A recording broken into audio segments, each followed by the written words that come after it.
Materi Padang, Ensiklopedia Budaya Keindonesiaan. Oke, sahabat budaya, seperti janji saya tadi untuk keliling dunia hari ini, yang pasti masih dari Tiongkok Cina ya. Kita sudah bergabung dengan narasumber kita yang merupakan warga negara Indonesia yang saat ini sedang berada di Tiongkok. Kita sapa dulu ya. Oke, di sini ada Dian Ramadan nih, warga negara Indonesia dari Tiongkok. Assalamualaikum Dian. Dian lagi. Waalaikumsalam. Kenapa Dian ya? Dian Ramadan. Betul. Oke, apa kabar Dian pagi hari ini? Alhamdulillah kabar baik. Oke. Lagi jam berapa sih di sana sekarang Dian? Kalau di Tiongkok sekarang? Sekarang jam 9 ya, beda 1 jam dengan Oh, beda Indonesia. 1 jam. Lebih tepat Tiongkok ya. Lebih tepat Tiongkok 1 jam. Lebih tepat Tiongkok 1 jam ya. Oke. Lagi musim apa nih sekarang di Tiongkok? Sekarang ini lagi musim peralihan dari musim dingin ke musim semi. Jadi suhunya mungkin sekitaran kisaran belasan ya. Karena kebetulan saya tinggalnya di Beijing, yang notabene-nya mungkin lokasinya ada di sisi utara, jadi yang mungkin lebih dingin. Nah, jadi sekarang lagi masa peralihan dari musim dingin ke musim semi. Kurang lebih sih sekarang suhunya sih 12-13 derajat lah per harinya gitu. Oke, kalau lagi musim dingin di situ kira-kira berapa derajat tuh suhunya? Karena kan si Tiongkok ini besar ya, kebetulan karena saya tinggalnya di Beijing yang tinggalnya cukup di utara. Kalau misalnya musim dingin itu saya pernah ngalamin sampai -10. -10? Jadi Ya ampun. -10 saya pernah ngalamin di sana betapa dinginnya. Tapi itu kalau misalnya lagi ini ya, itu cuma ngalaminnya per hari gitu, 1-2 hari gitu. Tapi kalau misalnya rata-rata musim dingin ya biasanya -1, -3 ataupun -4 kayak gitu kalau misalnya di Beijing. Itu kalau lagi -10 itu rasa badan gimana sih? Nusuk-nusuk pasti ya kalau dinginnya ya? Nusuk-nusuk, pasti nusuk-nusuk, dan di sini tuh juga -10 juga disertai sama angin kencang gitu. Wow. Jadi kadang-kadang, jadi kan kebetulan kan saya tinggal di Tiongkok itu yang yang agak terbuka gitu ya, yang mungkin nggak ada gedung-gedungnya ataupun pohon-pohonnya juga sedikit, jadi kayak angin itu juga kencang gitu. Jadi ya mungkin kerasa dingin banget, dan kadang pakai 3 lapis itu juga nggak kerasa gitu kadang-kadang. Oh gitu. Sampai kadang-kadang kalau misalnya kita di air, misalnya di air kan biasanya kan tangan gampang keriput ya. Itu bukan musim dingin juga. Kadang-kadang saya juga pernah ngalami sampai keriput gitu. Bahkan kalau misalnya nggak pakai sarung tangan, wah itu udah udah nggak tahu lagi jadi dinginnya kayak gimana ya. Gitu. Harus taruh tangan di jaket terus kayak gitulah. Itu pengalaman yang menarik juga sih menghadapi musim dingin ya. Gitu. Kalau penyesuaian waktu di awal musim dingin itu gimana? Waktu pertama kali? Apakah cukup? Tentu pasti kalau misalnya kita orang Indonesia yang baru di musim dingin mungkin ada rasa senang dan juga ada rasa takut.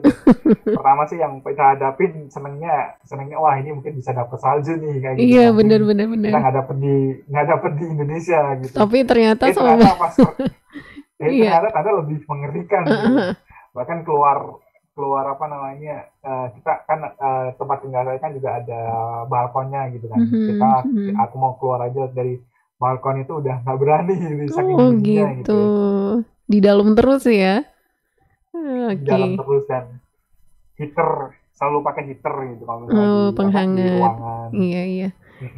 Kalau Dian tempatnya di mana? Di Beijing ya? Di Beijing di mananya tuh tempatnya, daerahnya? Namanya sih Liangxiang. Jadi Beijing itu juga luas ya. Jadi kalau saya itu tempat tinggalnya, karena kan saya juga studi ya, dan kebetulan kampus saya itu di Liangxiang. Itu posisinya itu ada di pojok kiri bawah petanya Beijing. Jadi cukup jauh dari perkotaan. Jadi biasanya kalau misalnya dari kampus ke kota itu biasanya butuh waktu sekitar 1,5 jam untuk naik metro gitu. Jadi banyak menghabiskan waktu di kampus dan lingkungan kampus sekitar. Kalau misalnya mau ke kota ya paling pas hari libur atau pas hari ada luang gitu, biasanya pergi ke kota. Oke. Di kampusnya, kampus mana Dian? Di Beijing ya? di Beijing Institute of Technology. Sudah berapa lama di sana? Dari awal ke Cina? Ini mungkin saya dari Cina itu di tahun 2017. Oh, 2017. Sempat satu tahun tinggal di studi di Shanghai sempat di untuk Shanghai. persiapan dan di Shanghai, terus juga 4 tahun di Beijing, dan ini akan jadi tahun terakhir saya studi di Beijing. Oh gitu. Waduh, mudah-mudahan cepat selesai, sukses dan dapat kerjaan. Rencananya mau kerja di sana atau balik ke Indonesia atau gimana nih, Dian? Rencana sih awalnya ketika ketika udah lulus mau kerja di sini ya. Tapi mungkin karena faktor pandemi juga, saya juga masih melihat situasi dan juga kondisi gitu. Karena sisi lain kan harus merubah visa mahasiswa visa pelajar kan, visa kerja itu biasanya harus balik ke Indonesia, dan setelah balik Indonesia ke Tiongkok itu yang susah gitu. Jadi kayak masih dipikirkan lebih lagi gitu karena kondisi pandemi juga. Harus matang pemikirannya ya. Oke. Dihan, nah untuk program keliling dunia ini kita akan bercerita tentang wisata yang ada di negara bersangkutan. Nah, Dihan bisa jelaskan sedikit nggak tentang Beijing? Seperti apa? Barangkali tempat wisatanya atau daerahnya seperti apa, orang-orangnya begitu. Silakan. Mungkin Tiongkok atau Cina mungkin yang paling dikenal mungkin Great Wall lah yang ada di virtual background ini. Dan kebetulan saya juga merasa bersyukur bisa dapat studi di Beijing yang ya Great Wall itu jadi tujuan utama untuk kalau misalnya jalan-jalan ke luar negeri gitu ya, karena kan Great Wall ini ikonik dan itu juga keajaiban dunia gitu. Itu mungkin yang dikenal tentang wisatanya di Beijing. Tapi sebenarnya Beijing ini bisa dikatakan sebagai kota wisata tradisionalnya Tiongkok atau Cina. Kenapa? Karena banyak sekali bangunan-bangunan Tiongkok lama itu yang masih ada gitu sampai sekarang. Bahkan kalau misalnya kita jalan-jalan telusuri di daerah perkotaan di Tiongkok ataupun di Beijing, itu banyak sekali gang-gang kecil yang mungkin kalau misalnya kita lihat di filmnya Jackie Chan itu kayak masih ada gitu, dan itu masih terawat gitu kalau misalnya di Beijing. Itu kalau misalnya di Beijing seperti itu. Beda kalau misalnya saya juga pernah tinggal di Shanghai, dan Shanghai itu notabene-nya sering dijuluki sebagai kota modernnya Cina gitu, yang dimana gedung-gedungnya itu banyak, dan juga pedestriannya itu udah kayak di Eropa lah kayak gitu. Nah, itu tentang Beijing secara dari segi kota ya mungkin ya, dari Beijing dan juga Shanghai. Dan kalau misalnya di Beijing selama saya ke sana banyak ya tempat wisatanya gitu ya, mungkin banyak orang nggak tahu gitu. Kalau misalnya aku berbicara tentang Great Wall, itu pasti semua orang pasti udah tahu kan Great Wall itu apa dan gimana. Tapi salah satu faktanya yang orang-orang mungkin nggak tahu kalau misalnya tentang Great Wall itu adalah ketika kita mau ke Great Wall atau tembok Cina, itu kita serasa seperti naik gunung. Karena gitu. posisinya Great Wall itu adalah di atas gunung. Dan Great Wall itu juga punya 3 pendakian, 5 ya, seingat saya itu. Ada 5 spot pendakian. Jadi kayak seperti kita naik gunung 5 spot pendakian. Kalau misalnya di gunung-gunung di Indonesia kan juga ada kayak jalur apa kan kayak gitu. Nah, karena tembok Cina ini terbentang dari gunung yang ada di perbatasan antara Tiongkok dan juga Tibet, jadi panjangnya tembok Cina itu sampai ribuan kilometer gitu.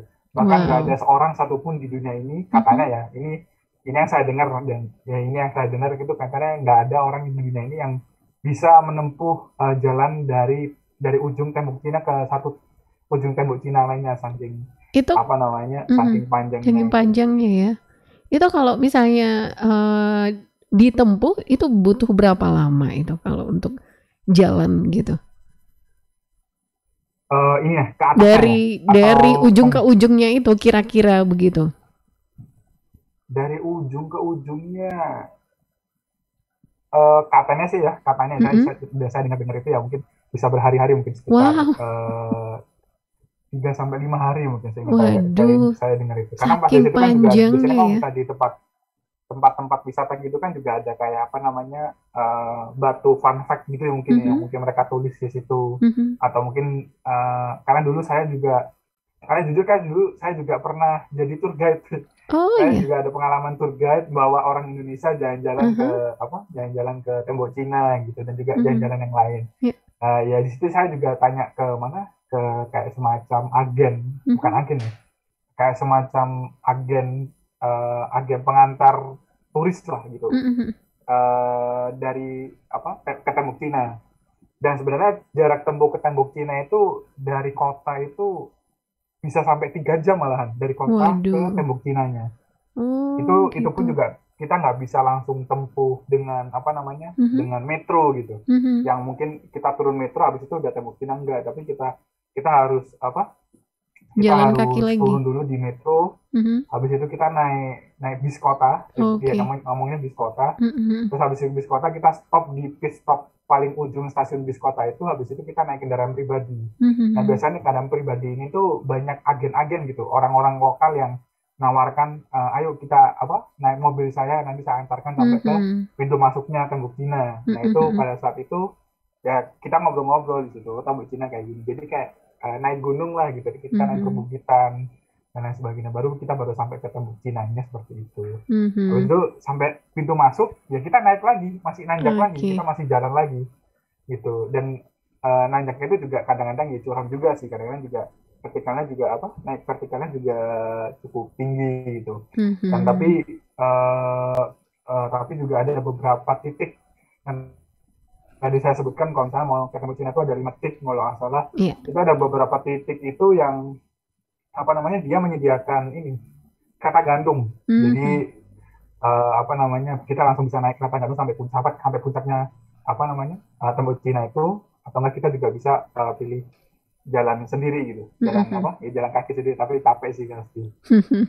Kalau Dian sendiri udah berapa kali nih bolak-balik ke Great Wall itu? Great Wall kurang lebih 3 kali ya, 3 sampai 4 kali mungkin. Itu kalau Gitu. kesana selalu jadi guide, 2 kah? selalu jadi guide tour gitu, tour guide? Enggak semua. Jadi pertama saya ke sana itu karena penasaran. Terus habis itu yang kedua itu saya jadi tour guide. Yang ketiga sama keempat ini, yang ketiga itu jadi tour guide juga. Yang keempat ini baru ada acara kampus gitu, ada acara kampus dan ada acara KBRI gitu di tembok Cina. Terus kalau dari perjalanan Dian sendiri paling jauh berapa kilometer sanggup jalan di Great Wall-nya?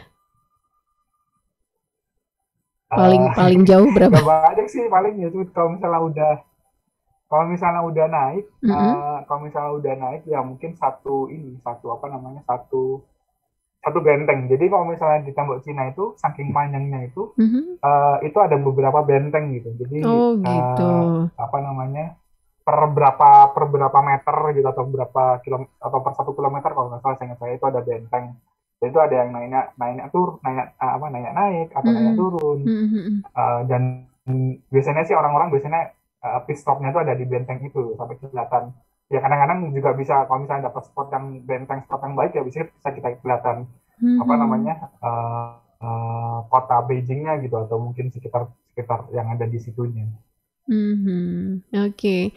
Selain Great Wall, apalagi tempat wisata yang menarik di sana, Dian? Selain Great Wall pasti ada namanya Forbidden City ya. Jadi kota terlarang ya? City ini itu kayak semacam kota terlarang ya. Kalau nyebutnya kota terlarang. Saya juga masih belum memahami sampai di sana apa yang jadi. Di film saya sering lihat tuh Forbidden Tapi City. Sebenarnya Forbidden City.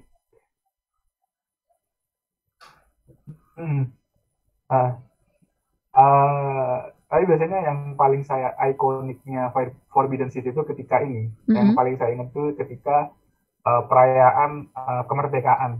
Jadi di Forbidden City itu kan ada kayak podium kan, yang dimana itu Presiden Xi Jinping selalu ada. Dan itu yang saya selalu ikoniknya di situ gitu, tentang kalau misalnya tentang Forbidden City gitu. Tapi kalau misalnya kita masuk, ya sebenarnya sekedar bangunan gitu ya, sekedar bangunan tua yang mungkin tempat kekaisaran Tiongkok zaman dahulu kayak gitu. Itu mungkin yang apa namanya cukup menarik ya, yang bisa kita ulik ataupun yang bisa kita ikonik dari Forbidden City. Itu nggak cuma hanya Forbidden City, di sana pun juga ada beberapa museum, ada juga bekas stadium. Jadi stadium ini stadium ikoniknya Beijing, itu bentuknya seperti sangkar burung. Ini seingat saya dibuat untuk Olimpik Beijing tahun 2004 kalau nggak salah. Dan sekarang ini baru kemarin ya, baru beberapa bulan yang lalu itu dipakai untuk Winter Olympic di Beijing. Itu salah satu ikoniknya, ada stadium besar, kompleks stadium besar yang bentuk stadionnya itu kayak sangkar burung. Terus masih banyak lagi sih sebenarnya sih, masih banyak lagi kalau misalnya kita ulik. Bahkan itu masih di Beijing. Belum lagi kalau misalnya di kota-kota lain masih juga ada pasti ada kayak terakota, yang apa namanya patung-patung tentara yang masih kebentuk wajahnya dan lain sebagainya, itu juga masih ada yang lainnya. Masih banyak sebenarnya. Kalau Dian sendiri senangnya pergi berwisata kemana nih di Tiongkok? Kalau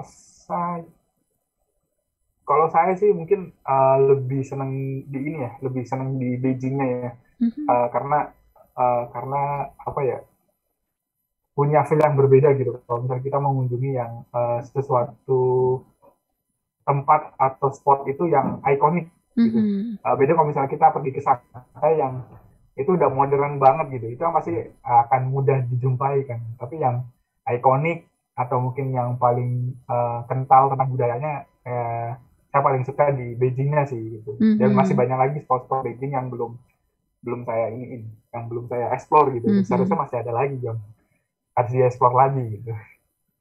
Oke, kalau untuk wisata budaya selain yang Rihan ceritain tadi kayak Tembok Cina ya, itu kan termasuk wisata budaya juga. Selain itu ada yang kental banget wisata budayanya, ada di mana nih dia? Di Beijing juga ada. Jadi seingat saya itu daerahnya itu dekat, ya nggak jauh amat lah dengan Forbidden City. Di situ ada museum, aku lupa namanya, historical art museum atau apa kayak gitu. Yang dia itu biasanya setiap weekend atau setiap hari malam dia selalu ada opera, drama opera yang apa namanya, yang ikonik gitu. Itu juga menarik juga sih pada saat itu. Jadi drama opera itu juga ikonik. Dan sebenarnya sih kalau misalnya tentang Tiongkok, ikoniknya itu Tiongkok ya pasti di Beijing gitu, karena banyak sekali apa namanya tempat-tempat yang masih dijaga kelestariannya dari apa zaman kekaisaran dulu sampai sekarang gitu. Kalau misalnya di kota-kota lain ya mungkin nggak terlalu terekspos, tapi yang Beijing, Indonesia udah jatuh cinta lah sama Beijing. Kalau bisa nggak ninggalin Beijing ya. Kalau seandainya dapat kerja di sana, mau tinggal di sana? Pasti, insya Allah. Oke, saya doain ya dapat kerja di sana. Terus kalau dapat orang sana gimana nih?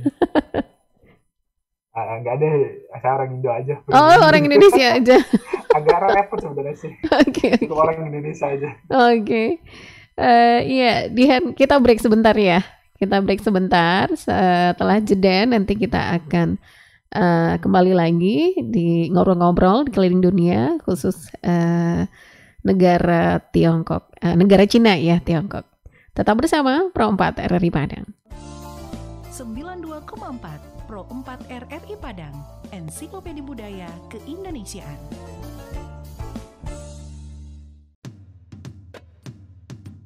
Bumi Minangkabau tidak hanya terkenal akan keelokan alam dan kenikmatan kulinernya, namun juga adat budaya yang turun-temurun terus dilestarikan.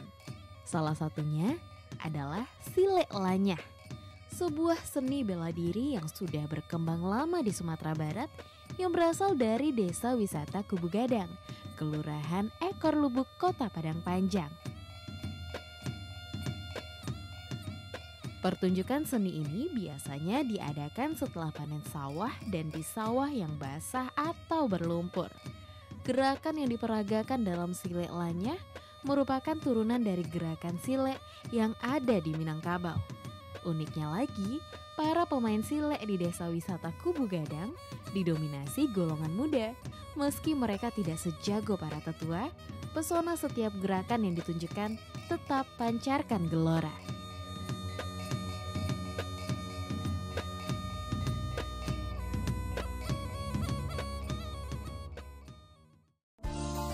Sembilan 92,4 Pro 4 RRI Padang, Ensiklopedia Budaya Keindonesiaan.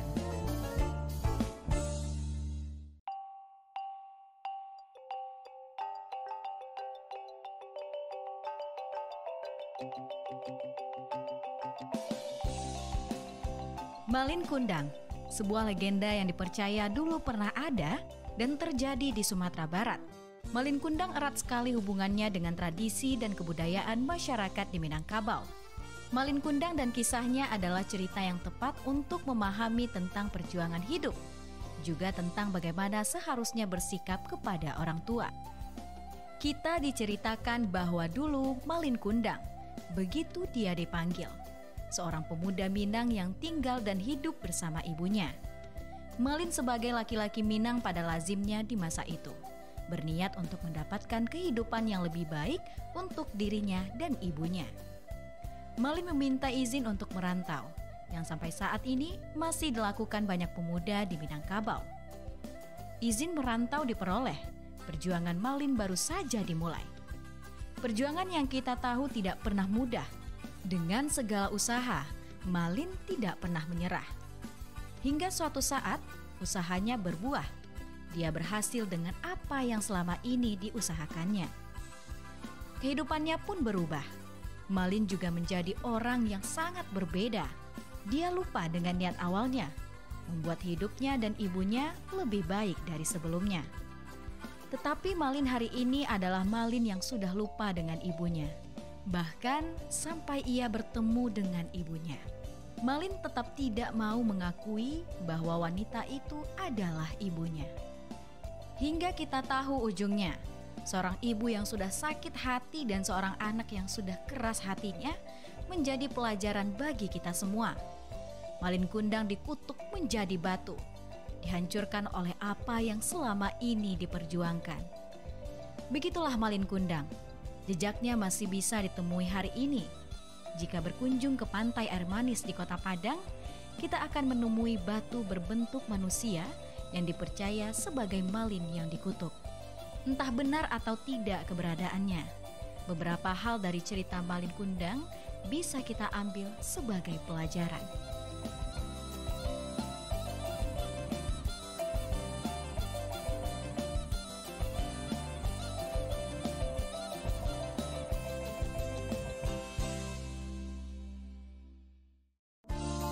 Sembilan 92,4 Pro 4 RRI Padang, Ensiklopedia Budaya Keindonesiaan.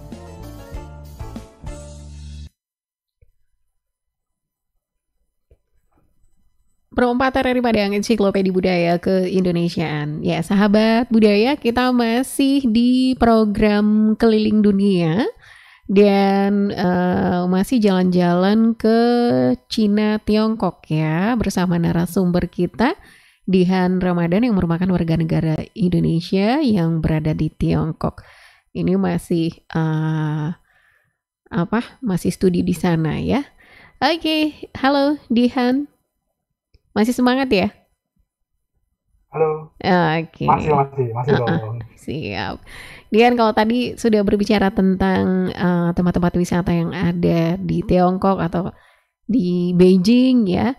Nah, aku pengen tahu dong tentang orang-orang di sana itu kayak gimana sih orang-orang di Cina itu atau di Tiongkok itu?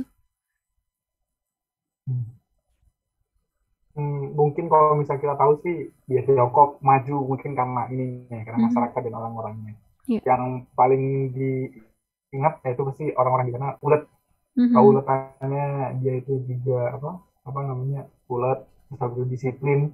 Dan juga kerja keras, dan juga kalau misalnya saya tinggal di ibu kota, sama di Beijing itu kompetitifnya cukup tinggi. Bahkan kompetitif setingkat sekelas yang ada di kampus itu juga cukup tinggi gitu. Wow. Nah, itu kalau misalnya misalnya cukup lengah dikit itu mungkin juga udah hilang gitu. Apalagi ya. Terus juga kalau misalnya warga sana itu kalau ngomong cepat,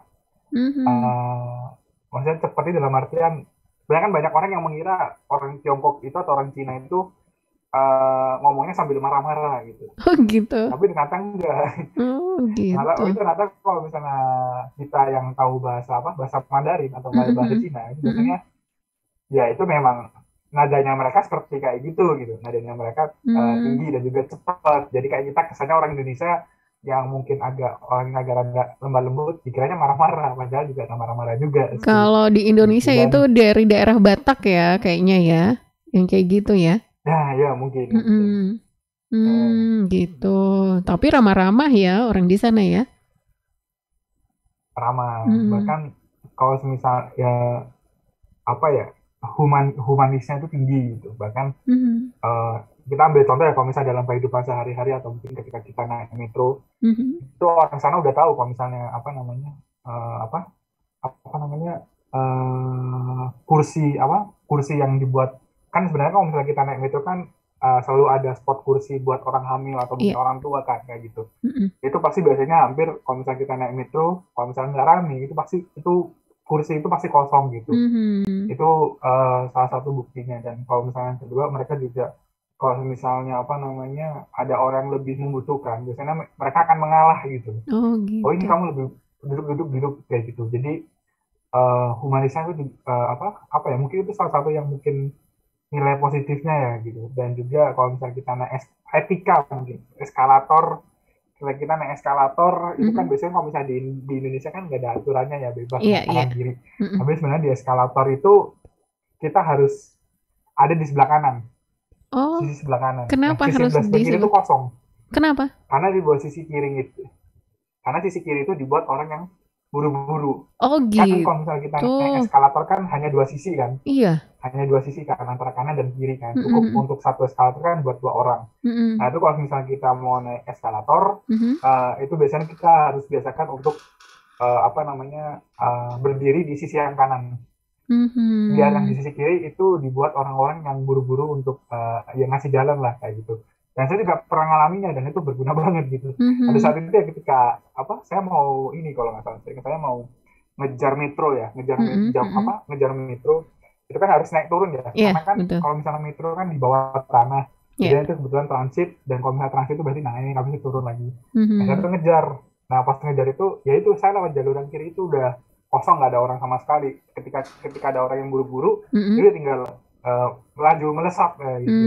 Itu mungkin salah satu attitude atau mungkin etika yang baik ya, yang mungkin udah dibiasakan sama orang-orang Cina atau orang Tiongkok di sana. Bagus banget itu di Indonesia nggak ada loh yang kayak gitu.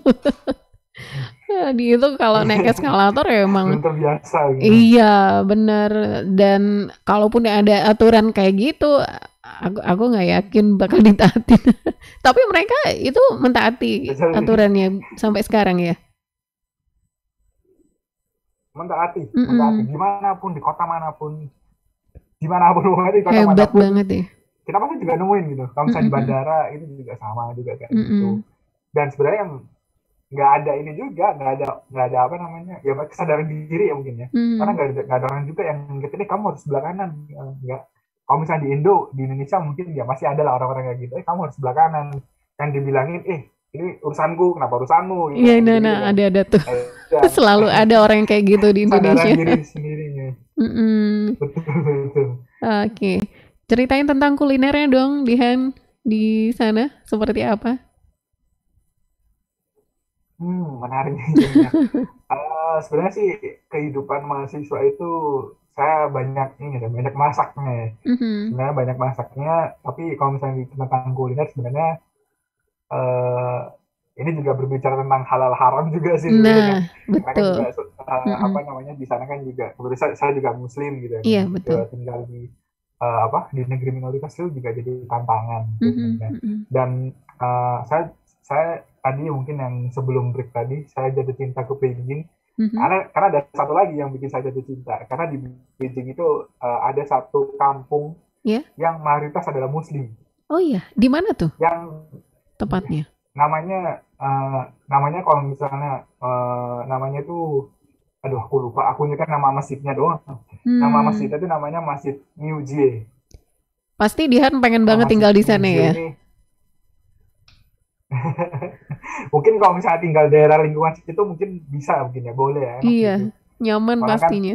Kan dekat dengan masjid gitu kan. Bahkan kalau misalnya di kampus saya jalan ke masjid itu mungkin 30-45 menit lah. Udah jauh ya. Itu pun ya lumayan jauh juga kan. Nah, yang paling saya ingat itu ya di Masjid New Jie itu mereka kayak buka toko-toko penjual daging halal. Dan di sana pun juga ada supermarket yang isinya itu semuanya makanan halal. Dan di sana pun juga ada restoran halal dan juga ada snack-snack halal-halal yang lainnya lah kayak gitu. Itu mungkin sering saya ke sana itu. Kadang-kadang kayak saya juga belanja di sana gitu. Belanja habis itu borong banyak pulang bawa disimpan di kulkas, habis itu dimasak kayak gitu. Dan yang kalau misalnya saya sendiri sih di Beijing saya lebih ini ada namanya tuh makanan lanco lamien. Apa namanya? Lanco lamien ini lanco lamien. Itu terbuat dari? Jadi ini mie mie kuah gitu. Bukan mie kuah sih sebenarnya sih. Jadi lanco lamien itu anggapannya kalau misalnya di Indonesia itu kayak warteg. Jadi kita bisa menemukan di mana-mana gitu. Oh gitu. Menunya lanco lamien itu ya kayak Chinese food kayak gitu kan. Misalnya kita nasi goreng apa, habis itu mie kuah, mie goreng apa kayak gitu-gitu. Tapi ya cita rasa sana gitu. Rasanya cita rasanya Cina gitu. Itu yang tentang kuliner di sana ya. Kalau misalnya tentang kuliner halal gitu terutama bagi saya juga gitu. Kalau Dian seringnya masak apa? Lanco lamien itu juga sering masak ya? Kalau lanco lamien saya biasanya dibeli sih. Oh dibeli. Nggak bisa buat dan kalau bisa. Kalau yang sering dimasak? Kalau saya sih biasanya, kalau misalnya dimasak sih, saya pakai ini sih bumbu praktis kayak gitu-gitu. Biasanya pakai kayak soto, habis itu rawon, atau mungkin kadang gitu ayam. Ataupun juga makan di kantin. Jadi di sana itu juga ada kantin halal. Di kampus juga ada kantin halal, biasanya juga di kantin halal. Ya lebih simpel-simpel aja sih kalau misalnya masak sih kayak gitu yang ya setidaknya bisa survive hidup lah. Oke. Tapi kalau misalnya di beberapa pertokoan gitu, itu ada ditandain nggak ini makanannya halal nih, ini enggak nih gitu? Nggak ada sih sebenarnya spesifik yang ini halal ini haram. Mungkin kalau misalnya dari aku pribadi itu biasanya aku melihat ini sih, melihat ingredientsnya kayak gitu. Ingredientsnya. Ingredientsnya karena kan juga ada beberapa yang ya produk Indonesia yang biasanya kita sering temuin. Itu di sana nggak ada ininya, nggak ada keterangan halalnya kayak gitu. Bahkan sekelas mie instan itu juga karena nggak ada halalnya, dan itu kan juga harus harus melihat ingredientsnya karena kan mungkin beda negara beda yang buat gitu ya. Negara yang beda buat yang lihat ingredientsnya ada apa enggak, unsur babinya atau mungkin yang sebagainya kayak gitu. Lebih ke pribadi sih. Kalau misalnya yang sekat-sekat ini yang bedain ini haram halal kayaknya nggak ada. Oke. Untuk kuliner tradisional seperti apa Dihan? Mungkin tadi itu masuk kuliner tradisional juga nggak? Yang apa tadi? Lamien. Apa sih? Lanco lamien. Lanco lamien itu termasuk kuliner lanco lamien ya. Termasuk kuliner tradisional juga? Ya, termasuk tradisional. Lanco lamien itu adalah makanan khas dari kota Lanzhou. Dan kota Lanzhou ini itu adalah mayoritas orang Muslim. Dan biasanya orang yang kalau misalnya di Beijing kita nemuin lanco lamien ya itu biasanya orang-orang Lanzhou. Orang-orang dari kota Lanzhou yang buka restoran di situ. Gitu. Dan fakta uniknya fakta uniknya kadang kalau misalnya kita makan di satu Lanco Lamian ke Lanco Lamian lainnya beda rasa gitu kadang-kadang. Oh gitu ya. Hoki-hokinya kadang-kadang kita dapat yang enak, kadang-kadang juga dapat yang sepet itu nggak ada rasa. Ya macam-macam lah kayak gitu. Dan kalau saya tadi nyambung lagi ke pertanyaan tradisional, di Beijing itu juga ada wisata kuliner namanya Wang Fujing. Wang Fujing ini itu kayak semacam pasar malam, tapi nggak buka malam sih, buka sore juga ada gitu. Okay. Nah itu berderet-deret dan itu makanannya ya ada aja makanan ekstrim gitu. Mungkin kalau ada misalnya makanan ekstrim. apa namanya? Ya pasti sering nemuin juga, maksudnya kayaknya di berita-berita atau di YouTube itu juga terkenal lah daerah Wang Fujing ini. Jadi kayak Wang Fujing ini tuh dia jual jangkrik, terus habis itu jual makanan-makanan ekstrim itu ada di situ. Jadi biasanya yang jadi daya tarik di situ. Ya, tapi di sana juga ada makanan ininya juga, makanan halalnya juga di deretan makanan Wang Fujing itu.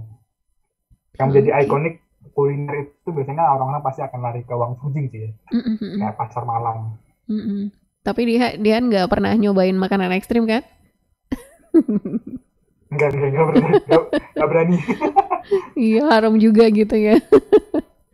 Oke, Dian, kalau seandainya aku pengen ke sana nih, untuk budgetnya sendiri, kalau yang agak miring itu, misalnya tempat penginapan atau transportasi, itu ada nggak budgetnya yang nggak miring kalau di sana? Kembali lagi ke kota tujuannya. Mungkin kalau misalnya di Beijing mungkin agak sedikit mahal dikit mungkin dari kota-kota lain. Itu kalau misalnya kita ini ya dihitung di luar pandemi ya. Di luar pandemi biasanya kalau misalnya di Beijing itu kita juga bisa dapat menemukan traveler hotel kayak gitu. Karena juga banyak orang-orang asing itu yang backpackeran ke Beijing. Jadi dengan uang sebatasnya aja ke Beijing itu juga ada. Jadi kayak banyak juga di daerah ibu kota di daerah perkotaan atau mungkin di daerah daerah wisata itu yang dia itu juga buka hostel backpacker lah, yang mungkin satu kamar itu bisa 6 orang yang dengan macam banyak orang gitu. Itu seingat saya sih kalau misalnya kita di sana sehari semalam itu bisa aja dapat 250 yuan gitu. Itu berapa tuh kalau di rupiah? Dirupiahkan ya mungkin 500.000 lah kayak gitu. Lumayan ya. Masih lumayan gitu. Iya, nggak terlalu mahal. Ya itu kalau misalnya penginapan backpacker ya, backpacker. Tapi itu yang penginapannya yang 500.000 itu apakah kebersihannya dijamin atau fasilitasnya gimana gitu? Lengkap fasilitasnya? Berarti kita harus pintar-pintar juga sih, pintar nyari. Tapi kemarin kebetulan saya juga bantu yang tour guide dari tour guide orang Indonesia itu, alhamdulillah saya dapat yang bagus gitu. Karena tipsnya itu kita nyari di Airbnb itu biasanya mungkin ramah untuk pelancong dari luar negeri gitu. Karena kalau misalnya kita nggak jeli atau nggak ramah pelancong atau mungkin nggak ramah bagi orang asing, itu biasanya fasilitas juga ya gitu-gitu aja gitu, bahkan ada yang lebih jelek. Tapi kalau misalnya kita lebih cari penginapan yang ramah dengan orang asing, itu biasanya udah lebih bagus. Nah, ramah bagi orang asing itu gimana sih? Ya biasanya mereka juga buka jasa pertukaran uang.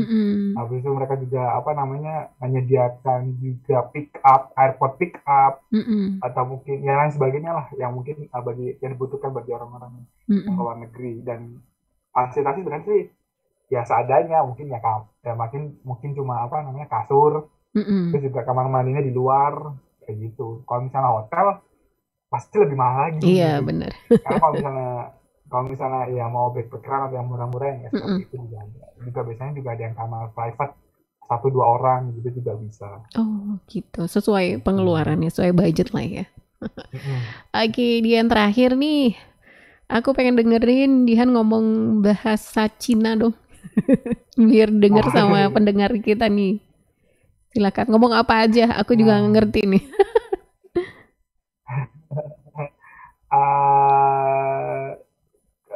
Bentar, saya mikir dulu. Ya, silakan mikir. Jangan sehari 2 hari ya mikirnya. Enggak benar. Mikir ini ya, kalimatnya bisa dulu. Oke lah, udah dapat. 大家好，这里我跟你们来到北京，希望你们都顺利健康，所有的助理，所有的事情就顺利lah. Nah, gitu. Tuh kayaknya tadi ada kejengkang tadi ini. Iya, kejengkang. Aku bingung ngomong apa sih, enggak kebiasaan apa? Itu introduce ya, perkenalan ya tadi ya. Lebih ajakan sih. Oh, ajakan. Saya tunggu apa? Halo semuanya. Saya tunggu kalian di Beijing.